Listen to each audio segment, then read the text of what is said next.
દાદાનું નિશાન હાથીનું આવ્યું હતું। ત્યારથી તેઓ સાવલી ડેસર પંથકમાં ઈભુ હાથીના હુલામણા નામે પણ પ્રખ્યાત થયા હતા। ત્યારે આજે સવારે તેઓના નિવાસસ્થાનેથી તેમની અંતિમ યાત્રા નીકળી હતી, જે નજીકના કબ્રસ્તાનમાં પહોંચતા ત્યાં તેમની દફનવિધિ કરવામાં આવી હતી। તેમની અંતિમ યાત્રામાં હજારોની સંખ્યામાં લોકોએ જોડાઈ અશ્રુભીની આંખે તેમને શ્રદ્ધાસુમન અર્પણ કર્યા હતા।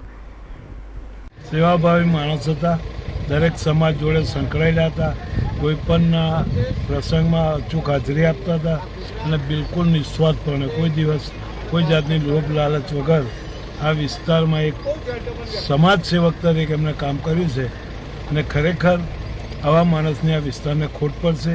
ચોક્કસ હું એવું કહીશ કે એમના વગર પાંડુનું બસ સ્ટેન્ડ પણ સૂનું લાગશે। પાંડુ ગામમાં આજે દુઃખદ ઘટના એક બની છે। અમે ઇબ્રાહિમ ખાન ખાનજાદા ખૂબ જ સારા વ્યક્તિ તરીકે નામનાઓ મેળવેલી જિલ્લા પંચાયતના ચેરમેન આરોગ્યમાં પણ હતા અને ત્યાર પછી એમને